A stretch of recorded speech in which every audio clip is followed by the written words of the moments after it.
commet quelque chose de grave, de mauvais, eh bien, c'est bien si nous pouvons compenser, réparer. Ça n'empêchera pas cette personne, si elle persévère dans le mal, eh bien de prendre le chemin de l'enfer, de se séparer de Christ. Mais la peine de Dieu, car Dieu a beaucoup de peine, la peine de Dieu, elle peut être en partie consolée. Ce qui va manquer à la création restaurée, nous pouvons apporter un palliatif, une compensation. Alors, entrons dans le journal. Première citation, c'est Jésus qui parle. « Celui qui vit dans la divine volonté est alimenté par le souffle divin. Et celui qui ne vit pas dans le divin vouloir, attention, est un intrus, un usurpateur de la propriété de Dieu, et il reçoit les biens à titre d'aumône. » Voilà qui est sévère. Hein. Voilà qui montre combien Dieu peut être offensé par les fautes des gens. Deuxième texte du journal, ou plutôt du petit livre que l'on appelle « Les 24 heures de la Passion, 21e heure ». En effet, Luisa Picaretta participait à la Passion du Christ, même au terrible stigmate, depuis l'âge de 23 ans, ce qu'on appelle son mariage de la croix.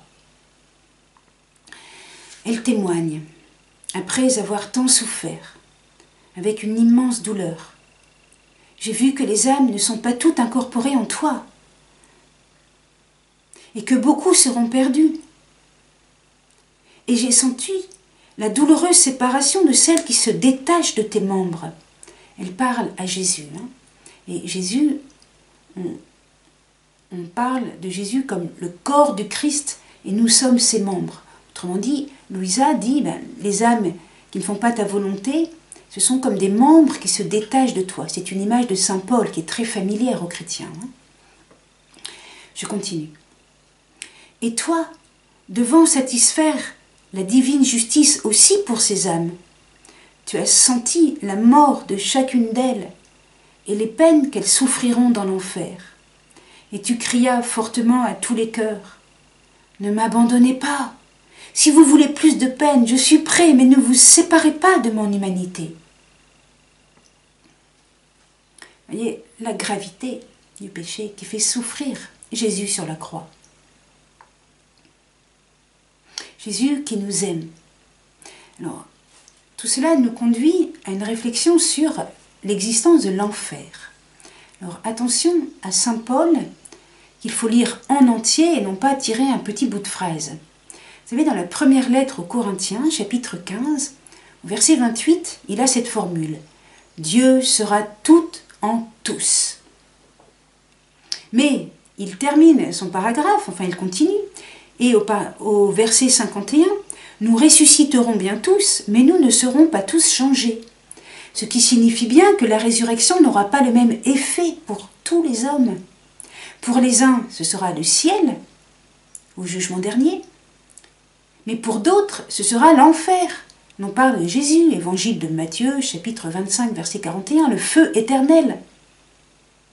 Il est tout à fait illogique de prendre cette ancienne hérésie qui est terminée, je pense, enfin quoi qu'on entend toutes sortes de choses aujourd'hui, hein, qu'on appelle l'hérésie de l'apocatastase, où on imagine qu'à la fin des temps, tout à fait à la fin, les damnés sortiront de l'enfer et même Satan sera converti. Non, non, il n'y a pas comme ça une grâce ultime.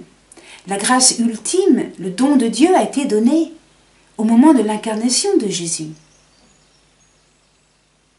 Et donc, il y a quelque chose de très sérieux dans la vie. Alors, quand quelqu'un prend comme ça le chemin de l'enfer, il va manquer quelque chose à la création restaurée. Si vous voulez, le dessein de Dieu créateur implique la participation de tous les hommes, de toutes les bonnes volontés.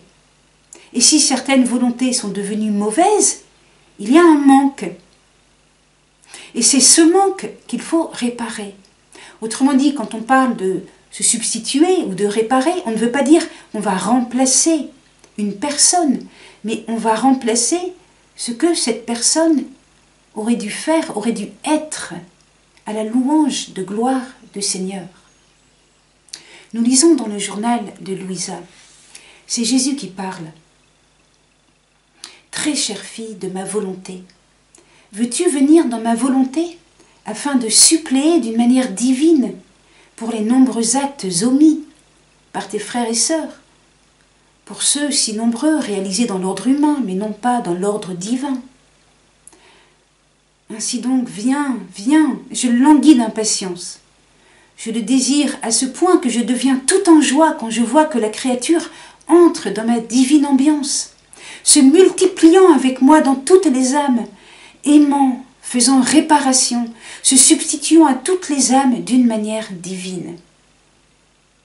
Alors pour bien comprendre ce texte, il faut se souvenir des enseignements précédents sur Jésus qui veut multiplier nos prières, comme il multiplia les pains, les 5 pains et les 2 poissons.